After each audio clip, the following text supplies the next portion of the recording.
Assalamualaikum warahmatullahi wabarakatuh. Salam sejahtera untuk semua. Saya Sarid HAB, Kantor Hukum Nenggala Aluguro atau biasa disingkat KHNA ya.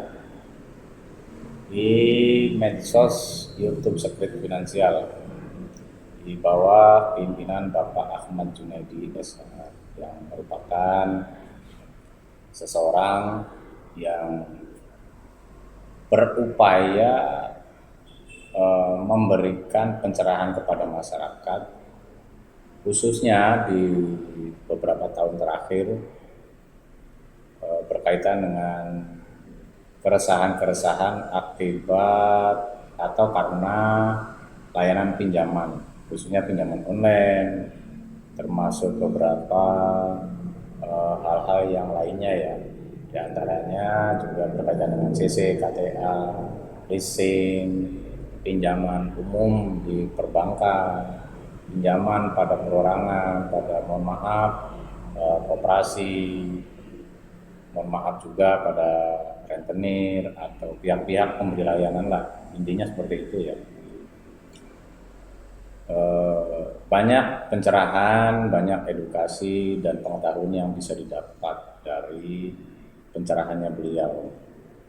Beliau sangat membantu pemahaman pada masyarakat terkait perihal masalah hutang dari masyarakat ya. Artinya memberikan pandangan-pandangan baiknya seperti apa dan bagaimana.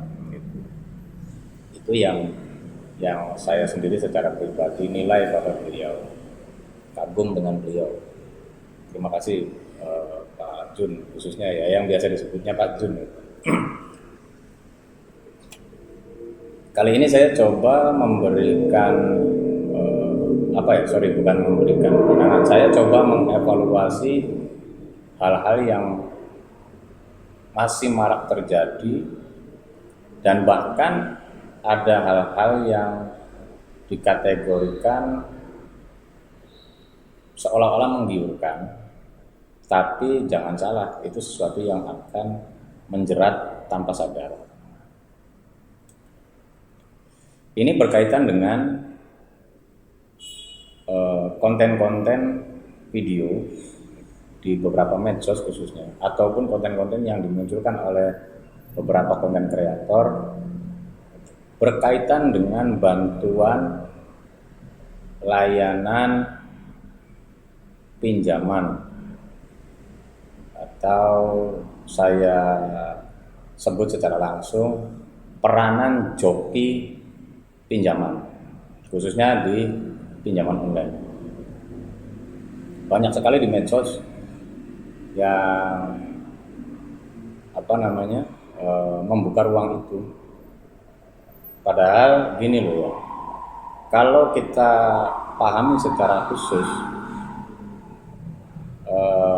layanan pinjaman itu bersifat pribadi dan tolak ukurnya adalah kemauan ataupun harapan dari seseorang itu untuk mendapatkan bantuan pinjaman itu sendiri, gitu ya, bukan karena didorong oleh pihak-pihak lain, karena menilai ada sesuatu yang istimewa gitu kan.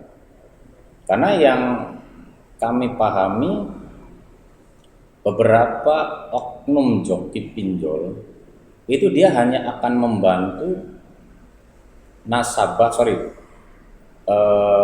joki pinjol itu hanya akan mudah membantu orang untuk mengambil di pinjaman lain pada saat data si orang itu bagus dan bukan pemula. Kalau pemula bahkan sulit, apalagi kalau si orang itu sudah gagal bayar, gitu ya. Di antaranya ada di beberapa aplikasi, pinjamannya bagus, nilainya bagus, gitu kan. Nah itu peranan-peranan perantara untuk mengambil pinjaman di pinjaman lain akan masuk di situ. Sedangkan kalau harus dipahami dan dievaluasi ya, Dampaknya itu akan terjadi kepada siapa? Kepada nasabah itu sendiri. Si orang yang menjadi penggunanya itu sendiri, bukan perantaranya, gitu loh. Karena pada saat terjadi dampak, terjadi mohon maaf ya, hal-hal yang tidak diinginkan, walaupun ada beberapa pihak yang menyatakan menjamin tidak akan ini itu, menjamin tidak akan terjadi hal-hal yang dibayangkan. Tapi fakta di lapangan masih terjadi adanya hal-hal seperti itu. Ada banyak kok teman-teman yang tergabung di grup kami, teman-teman yang mengadu kepada kami bahwa mohon maaf Pak, saya terjebak di pinjol ini karena adanya peranan pihak perantara yang membantu mengarahkan melakukan pinjaman ke pinjaman lain. Nah itu kan sebuah fakta. Ternyata walaupun pihak perantara itu mengatakan menjamin lah atau akan mengupayakan supaya tidak terjadi hal-hal yang tidak diinginkan, tapi kenyataannya masih ada. Bukan tidak mungkin kebocoran-kebocoran lainnya juga akan terjadi. Itu kira-kira. Oleh karena itu, saya secara pribadi menyarankan pada teman-teman bijak dalam melakukan tindakan itu. Saya pernah membuat sebuah video, seseorang yang membutuhkan layanan pinjaman itu sebaiknya kalaupun konsumtif yang urgensinya benar-benar dibutuhkan untuk kepentingan yang urgent gitu loh. Misalnya untuk kesehatan, untuk pendidikan, hal-hal yang harus dilakukan dengan adanya finansial gitu kan. Atau mungkin karena butuh finansial dan memang sulit untuk didapatkan di tempat lain. Dan itu juga harus dievaluasi dari awal sehingga pada saat nanti dalam perjalanan dampak buruk itu akan diminimalisir dari awal. Sedangkan rata-rata pihak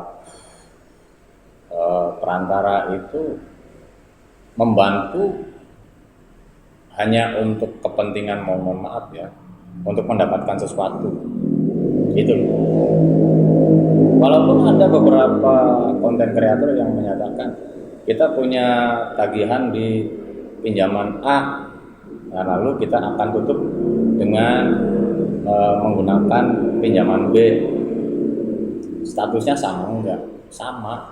Sama-sama pinjaman gitu kan. Mengambil pinjaman B untuk menutupi pinjaman A. Sama kan pinjaman, status hukumnya ya seperti itu. Penyelesaiannya kembali lagi kepada teman-teman itu sendiri. Ujung-ujungnya ya terjebak dalam status penerima hutang.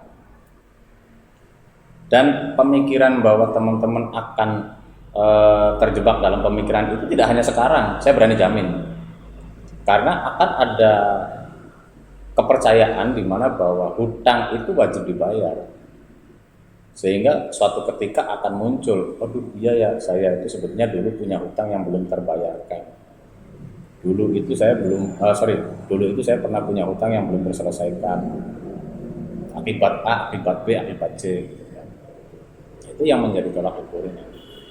Karena itu dari hal-hal yang dari hal-hal yang akan dilakukan oleh teman-teman sebaiknya betul-betul dipertimbangkan dan tindakan itu bisa dipertanggungjawabkan dengan sebaik mungkin agar kriteria di tengah perjalanan maupun di ujungnya itu tetap menjadi satu kebaikan buat teman-teman sendiri, baik itu menggunakan perantara ataupun melalui diri sendiri atas dasar kemampuan ya, ataupun adanya satu kriteria lainnya lah gitu kan.